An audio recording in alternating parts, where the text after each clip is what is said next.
Welcome back! As promised, I'm going to take a look at the Golden Deer House before we really get into things. I'm going to talk about how good I think these characters are as units, and also what I plan to do with them over the course of the game. A lot of this territory has been covered by the community by now, but I hope you find some useful insights. First up is our fearless leader, Claude. Claude is far and away the best unit in the house. He's not immediately as powerful as Edelgard or Dimitri, but what he does have is an incredible set of skill strengths. On top of his 4 natural ones, his budding talent is in axes. The Diamond Axe combat art he gets from that is pretty bad, but that's not the point. Simply accelerating axe skill growth is a reward in itself, thanks to all the great classes that rely on it. It also has to be said that bows are a great weapon type in this game. Claude reaches C bow rank for close counter quickly, and after that, he performs really well on enemy phase. It's totally natural to send Claude through Brigand and Archer until he gets on a Wyvern at level 20. However, I'm not going to do that. One of Claude's other great features is that he gets a flying mount for free in part 2, with no training whatsoever. Instead of devoting time to flight training, I'm going to focus on his axe and bow ranks, dabbling a little in swords along the way. There's no unit in this game who's better equipped to pick up both Vantage and Wrath than Claude, and once you have them, he is an absolute god of war. The nice thing about regular Vantage Wrath, as opposed to Dimitri's exclusive battalion version of the same, is that you can't screw it up in the shop menus.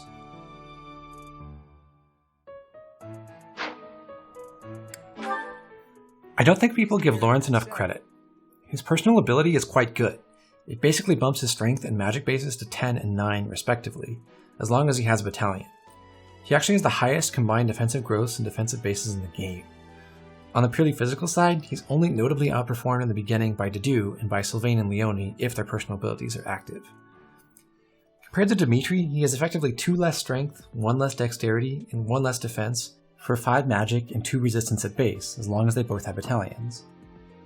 That's pretty comparable, and there's really no reason not to give Lorenz the Church of Sarah's soldiers right away if you're playing Golden Deer. I do think you should always go the magical route with Lorenz. He is essentially the only mage who can take 2 hits and not die in the first several chapters of the game. Basically, instead of a classic mage who hangs back and avoids getting hit on enemy phase, you should think of Lorenz as a frontline guy who just happens to use magic. His first 2 spells are workhorses with low weight, high accuracy, and tons of uses, all of which are great features for enemy phase duty. At B rank, he gets Ragnarok, which is the best pure damage spell. Others do a little more, but they have low hit or other downsides. Only Lysithea gets something comparable before A. Frozen Lance at C+ lances is also worth highlighting, although Magic Paladin is something you should only dabble in after picking up Monk and Mage Mastery. It's sort of a cruel joke that in Verdant Wind, the magic lance, the Arrow of Indra, is in a chest behind the final boss. Lorenz progresses into Dark Knight later on, and that works out nicely for him. The enemies start getting too strong for him to just tank, but he can transition to using hit and run tactics and supporting with Recover plus Canto.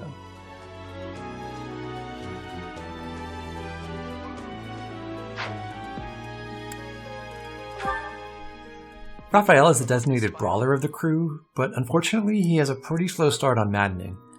Higher enemy stats make gauntlets much worse, since every point of defense counts double for them. He's also strong with axes, but will struggle mightily to hit with them, and also to avoid getting doubled. You're going to see me put Raphael on adjunct duty a lot early on. Once he grabs Strength plus 2 and then Death Blow, he gets much more useful.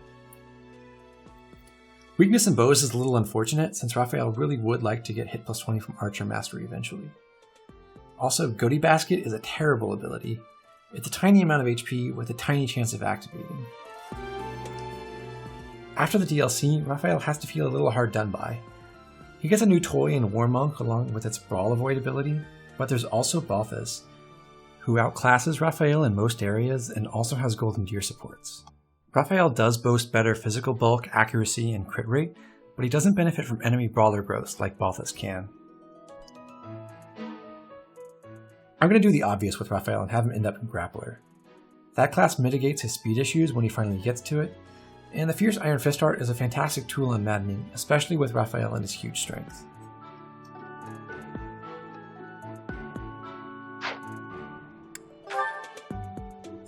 The last Golden Deer guy is Ignatz.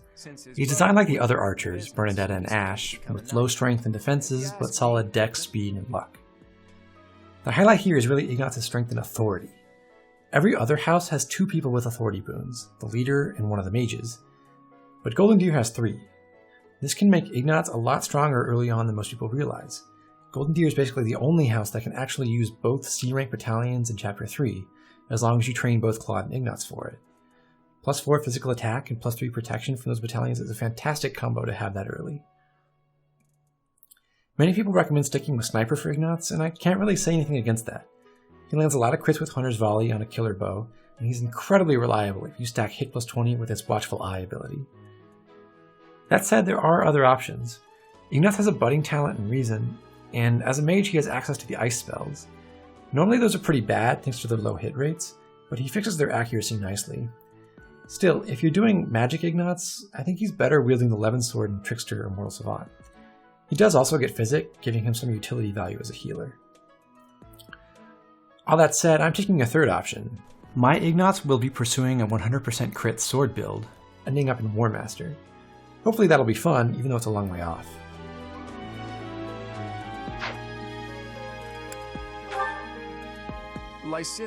Memes about magical nukes and terrorizing the Death Knight aside, Lysithea really is a great unit. She has fantastic spells, she has a lot of magic, and her Mastermind ability is among the best personal abilities in the game. It doubles her skill growth so that a skill for which she has a strength will gain 6 points instead of 3, neutrals are worth 4 instead of 2, and weaknesses grow by 2 instead of 1. Note that this doesn't affect the bonus points offered by classes, so for instance, Lysithea as a mage gets 8 points every time she uses a reason spell, not 10. Beyond that, her class mastery rate is also doubled. This helps her pick up Magic +2 and Fiendish Blow very quickly, giving Lysithea a big lead on other mages in terms of pure damage for a while. Lysithea is heavily min-maxed. She has terrible bases in everything except magic. She has terrible growths in everything except magic, dex, and speed. And yet, like Odin and Ophelia in Conquest, it is possible for her to make a Vantage build with so much raw power that she can kill most everything in one hit before they even attack her. However, it has to be stressed that making Lysithea into an awesome combat unit takes a lot of work. She needs a lot of levels, a lot of skill experience, a detour to grab Vantage, and a lot of magic boosters to get just barely ahead of those one-shot thresholds, and then stay there, against the huge enemy stats on Maddening. Unlike Ophelia, Lysithea also has to contend with enemy gambits, which can ruin her Vantage shenanigans. Is all that worth doing? Maybe, but there are lots of ways to build incredible enemy phase sweeper units in 3 houses, and Lysithea definitely isn't the easiest. I'm going to go for it anyway, and we'll see how it goes.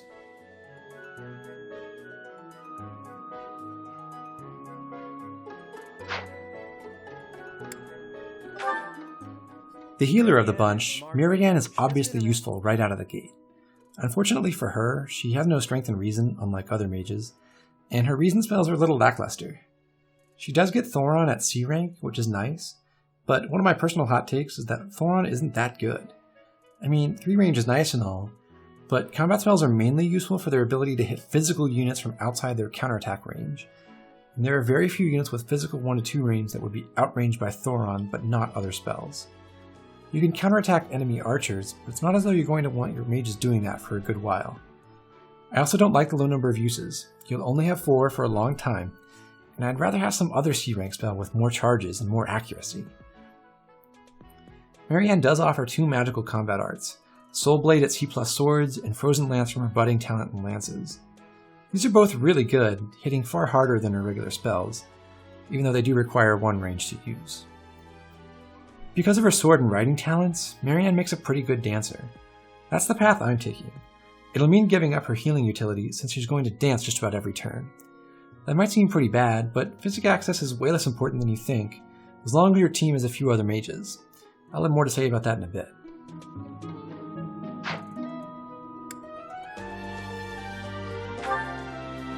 Hilda is the only daughter. Hilda is undeniably great right from the get-go.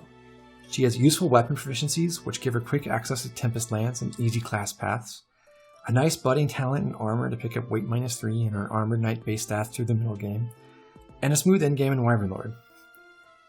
That budding talent grants seal speed. The seal abilities are a bit disappointing because they don't last into your player phase if they trigger an enemy phase, but seal speed is probably the most useful of them all. It allows you to mess with doubling thresholds, which might mean preventing a scary enemy from killing you on their turn, or perhaps allowing someone else to double and kill them after Hilda's attack. It's a shame that Hilda's combat art list isn't that hot. Weakness and authority is also disappointing, but it's still not too hard to get to at least C rank there, and she's never really going to need more than that. Her personal ability, Advocate, is really nice. If you're positioning properly, you can make all the men in the house a lot stronger.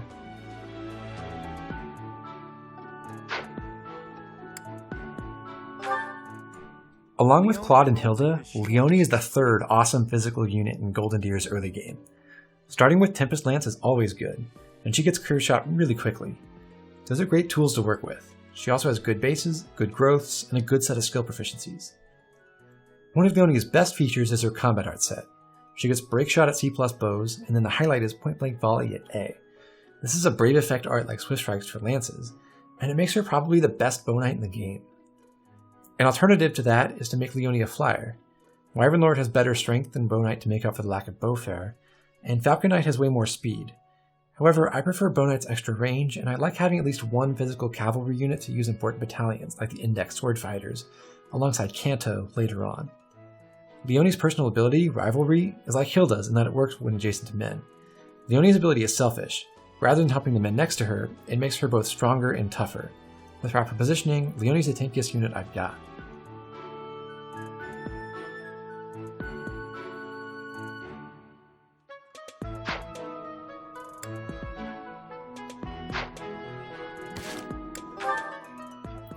I also need to discuss our main character.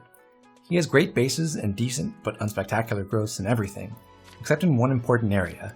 Like Claude, he has an exceptional growth rate in the most important stat, experience. Even without the stats that come with them, levels mean faster access to promotions with new class bases, better movement, and earlier class masteries. And his strong bases make it easy to get ahead and stay ahead. Byleth has an interesting relationship with the skill progression system because everyone else learns more from his tutoring when he's better in a skill than they are, but since Byleth himself doesn't have study goals to learn each week, it's difficult for him to get higher skill ranks than the students. One of the interesting questions for the monastery part of the game is how to balance Byleth's need for faculty training with other considerations. He needs skills in order to recruit from other houses and to qualify for classes of his own, but every activity point you spend on training is one you're not getting any professor experience from. And professor experience is the thing that lets you get more activity points so that you can do a ton of training. My Byleth is a he, obviously. I've chosen male Byleth primarily because I just want to, but Golden Deer is also the best house for him thanks to his synergies with Hilda and Leonie. There are lots of ways you can build Byleth, but I'm going to do something unusual. Male Magic Byleth.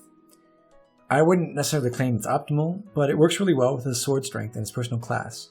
11 Sword Plus is a really powerful thing in Byleth's hands. I won't actually be taking up magic classes until later than you might think. I'm going to mostly use swords, then quickly grind out Mage Mastery and let Warlock bases bring Byleth up to snuff. Coming back to what I said earlier about Marianne and the fact that I'm losing physic utility by having her dance, Byleth has Recover, Lorenz has Recover, and I'm going to have other ancillary healers throughout. That means I have pretty good healing density on the team, even if I'm not going to be able to do it at range. That covers the whole roster. Hopefully you gained something from this little discussion. I'll see you next time when we're taking on the other two houses in the Chapter 1 mock battle. In order to boost my subscriber growth, subscribe.